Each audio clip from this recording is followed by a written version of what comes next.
सिंधी और सिंधी समाज की पहचान। चैप्टर 3। सिंधु घाटी की सभ्यता। 3000 ईसा पूर्व 1000 ईसा पूर्व। लगभग 50,000 वर्ष तक मनुष्य इस धरती पर आखेटक और अन्न संग्रहकर्ता के रूप में विचरण करता रहा। उनकी सुरक्षा के लिए उनके पास रहने के लिए केवल गुफाएं और दरारें थीं। लगभग 5,000 साल पहले ही उन्हें नदी के किनारे भोजन उगाने का ज्ञान हुआ था। उसने चकमक पत्थर को आपस में रगड़कर आग जलाना सीखा था और पहिए का आविष्कार हुआ था। इस प्रकार सभी पुरानी सभ्यताएं नदी के किनारे पनपी। 20वीं शताब्दी की शुरुआत में इतिहासकारों ने मिस्र की सभ्यता को नील नदी और मेसोपोटामिया की सभ्यता को यूफ्रेट्स और टाइग्रिस नदी के किनारे और चीनी सभ्यता को हुआंगो और यांगत्सी नदियों के किनारे सबसे पुरानी सभ्यताओं के रूप में माना। लरकाना के पास सिंध में खुदाई से बहुत प्राचीन सभ्यता का पता चला और भारत के इतिहास की शुरुआत को दुनिया की प्राचीन सभ्यताओं के समकालीन के रूप में पीछे धकेल दिया गया। इस सभ्यता स्थल का नाम मोहनजोदड़ो यानी the mound of the dead रखा गया। कुछ विद्वानों का मत है कि स्थानीय रूप से इसका नाम प्राचीन शासक मोहन के नाम पर रखा गया था। मोहनजोदड़ो की सभ्यता इस स्थल पर 1922 से 23 के दौरान खुदाई की गई थी। एक के ऊपर एक 7 नगर मिले। यह माना जाता है कि शहर लगातार बाढ़ के अधीन था और लोगों ने उसी स्थान पर एक और शहर का निर्माण किया जब पिछला शहर नष्ट हो गया था। यह वाणिज्य या और खेती के बिंदु से शहर के रणनीतिक स्थान को साबित करता है और निवासियों ने वैकल्पिक स्थान पर जाने के बजाय उसी स्थान पर नए शहर का निर्माण करना पसंद किया। शहर किसी भी सबसे आधुनिक नियोजित शहर की तरह है। इसमें जले हुए ईंट के घर हैं। सड़कें 90 डिग्री क्षैतिज और सीधी रेखा में लंबवत है और पर्याप्त जल निकासी और पानी की व्यवस्था है। इस बात पर यकीन करना मुश्किल है कि इस शहर का निर्माण 5,000 साल पहले हुआ था। घरों की छतें सड़ चुकी है, लेकिन घर खुले और हवादार हैं।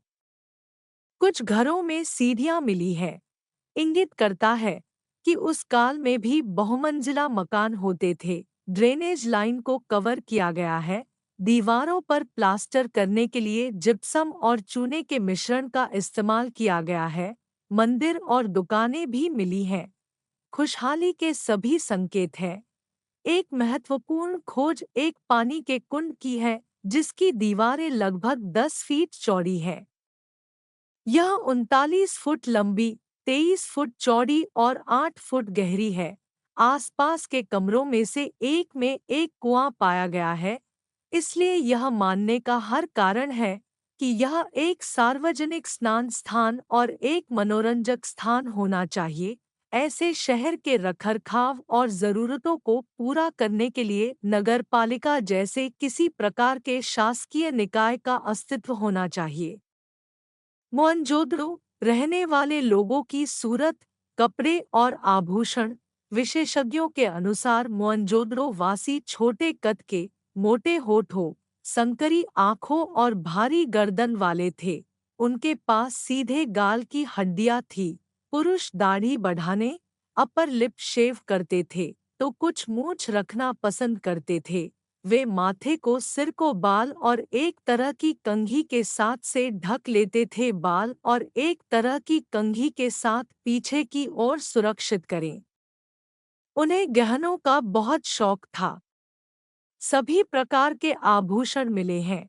आभूषण मिलने पर सर जॉन मार्शल का यह कहना था, सोने के आभूषण इतनी अच्छी तरह से तैयार किए गए हैं और इतने उच्च पॉलिश किए गए हैं कि वे प्रागैतिहासिक काल के बजाय बॉन्ड स्ट्रीट ज्वेलर से निकला हो सकता है। आभूषणों के साथ साथ बहुमूल्य रत्न भी मिले हैं। यद्यपि शीशा नहीं मिला है, किंतु एक तरह का मिश्रण मिला है जिसने शायद आईने की जगह ले ली होगी। ऐसा प्रतीत होता है कि कृषि फली फूली। वे बहुत से प्रकार के खाद्यान्न और वे कपास उगाते थे और कपड़ा बुनते थे, जिसने बाद में सिडोन के रूप में विश्वव्यापी ख्याति अर्जित की। सबसे आश्चर्यजनक खोज मोहरों की है। जानवरों की कुछ छवियां और किसी प्रकार की चित्रात्मक लिपि उत्कीर्ण है। लिपि को अभी तक समझा नहीं गया है। जब इसे डिक्रिप्ट किया जाएगा तो यह बहुमूल्य जानकारी उपलब्ध कराएगा। यह माना जाता है कि सजावटी उद्देश्य के अलावा वे सिक्कों के रूप में अदला बदली में भी इस्तेमाल किए जा सकते थे। ऐसी मुहरें अन्य प्राचीन स्थलों से प्राप्त हुई हैं। मिट्टी के बर्तनों ने लगभग कला का दर्जा ग्रहण कर लिया था। ईंटों के बारीक नमूनों के अलावा मिट्टी के बर्तनों के कई टुकड़े कलात्मक और आकृतियों के साथ पाए जाते हैं। मोहनजोदड़ो के निवासियों का धर्म, ऐसा माना जाता है कि यहाँ के निवासी माता की पूजा करते थे। हिंदू धर्म में आज भी माता की पूजा पंथ महत्वपूर्ण स्थान रखता है। वे शिवलिंग की पूजा करते थे, जिसे सबसे पुरानी पूजा भी माना जाता है। वे जल की भी पूजा करते थे और नदी को पवित्र मानते थे। इस प्रकार और झूलेलाल और जिंदा पीर की पूजा का पता उन प्राचीनों पूजा स्थलों से लगाया जा सकता है। वे पेड़ों और कुछ जानवरों की पूजा करते थे।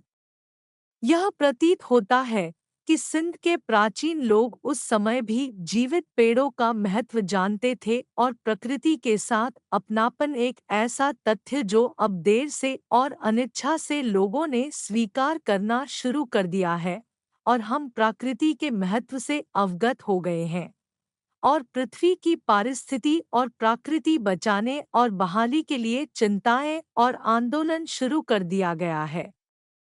जैसा कि पहले ही कहा जा चुका है कि प्राचीन सभ्यताओं का उदय हुआ नदियों के किनारे और एक ही सभ्यता की बहुत सी चीजें हैं अन्य सभ्यता के स्थान पर पाए गए हैं, और यह आंदोलन संचार के साधनों के बिना संभव नहीं था। सिंध में प्राचीन काल से समुद्रों के पार व्यापारिक परंपरा की प्राचीनता सिद्ध करता है। एक शांतिपूर्ण सभ्यता, एक विचित्र तथ्य जो खुदाई से निकला है, जिसने इतिहासकारों को आश्चर्यचकित कर दिया है, वह युद्ध के हथियारों का पूर्ण अभाव है। यह सभ्यता की शांतिपूर्ण प्रकृति की ओर इशारा करता है।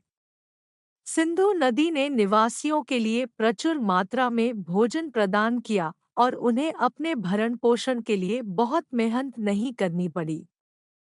इसलिए किसी से लड़ने का कोई कारण नहीं था, क्योंकि यह असुरक्षा और खाली पेट है जो युद्ध की ओर ले जाता है।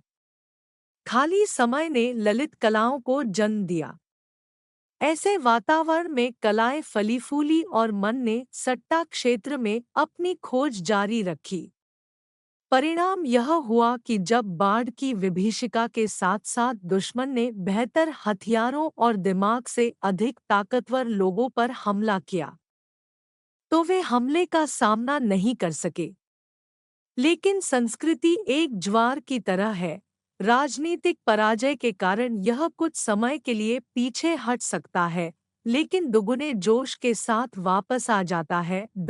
वर्तमान सिंध में मोहनजोदारो के अवशेष सिंध के किसान खेतों में काम करते समय केवल एक शेर का कपड़ा पहनते हैं या निचले हिस्से को कम से कम ढकते हैं, जो कि आदिवासियों की प्रथा के अवशेष हैं। मंचर झील के मछुआरे जिस तरह जीवित पक्षियों को पकड़ते हैं, वह भी एक प्राचीन प्रथा है। जब मछुआरे पक्षी पकड़ने जाते हैं तो वे लकड़ी के तख्तों पर तैरते हैं।